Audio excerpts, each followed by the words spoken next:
রাষ্ট্রের পৃষ্ঠপোষকতায় আমাদের বাংলাদেশে হত্যাযজ্ঞ চালানোর জন্য যে তার যে পায়তারা, সেটা আমরা ইতিপূর্বে দেখতে পেয়েছি। আমাদের গাজীপুর একজন ভাইকে এখানে শহীদ করা হয়েছে, অন্তর্বর্তী সরকার আছে, কিছু করতে পারে নাই। তো এই যে বিষয়গুলো, তো এইগুলো তো আমাদের লজ্জার বিষয়, এটা এই জাতির জন্য লজ্জা, বর্তমান অন্তর্বর্তী সরকারের জন্য লজ্জা। আর আমাদের এই অবস্থান এই লজ্জাকে আরো বাড়িয়ে দেওয়ার কথা, কিন্তু তাদের লজ্জা নাই।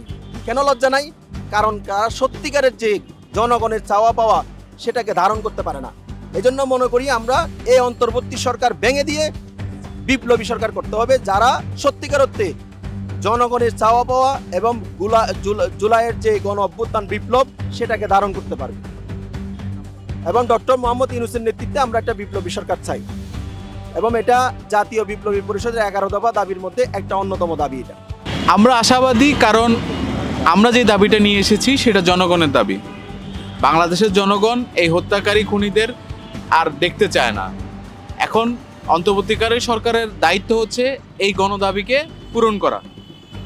অন্তর্বর্তী সরকার উচিত জনগণের যে ম্যান্ডেটের উপর তারা ক্ষমতায় আছে, যে জনগণের আত্মত্যাগ, সেই আত্মত্যাগের প্রতি সম্মান জানিয়ে এই হত্যাকারী ফ্যাসিস্ট আওয়ামী লীগকে নিষিদ্ধ করা অবিলম্বে। যে 24-এর গণহত্যার পরে যে আওয়ামী লীগকে 5 তারিখ কিন্তু আওয়ামী লীগ পালাই গেছে, এটা কিন্তু নির্বাচন পরবর্তী কোনো ইস্যু ছিল না। গণ অভ্যুত্থানে বিপ্লবের কাছে হেরে শেখ হাসিনা পালাই গেছে, এবং আমাদের কতজনকে যে শহীদ করা হয়েছে এটার এখনো কোনো সঠিক নির্দেশনাও দিতে পারে, সঠিক সংখ্যাটাও বাংলাদেশ বর্তমান অন্তর্বর্তী সরকারও দিতে পারে নাই। জাতিসংঘে দেখেছি আমরা 1400+, আর সরকার থেকে দেখলাম 800, কিন্তু এটা কোনো এছাড়া হাজার হাজার আহত হয়েছেন, প্রায় 30 থেকে 40 হাজার। এরপরে আওয়ামী লীগের বাংলাদেশে রাজনীতি করার কোনো অধিকার থাকে না। সেই জন্য আমরা দেখেছি যে এরপর আওয়ামী লীগ গুপ্ত হত্যা চালিয়েছে, এরপরেও তাও তারা বিদেশ থেকে হাসিনা লাইভে আসে, এরকম করতে করতে গুপ্ত হত্যা চালায়। আমরা দেখেছি গাজীপুরে এক ভাইকে শহীদ করা হয়েছে। এত কিছুর পরও সরকারের এখনও টনক নড়তেছে না।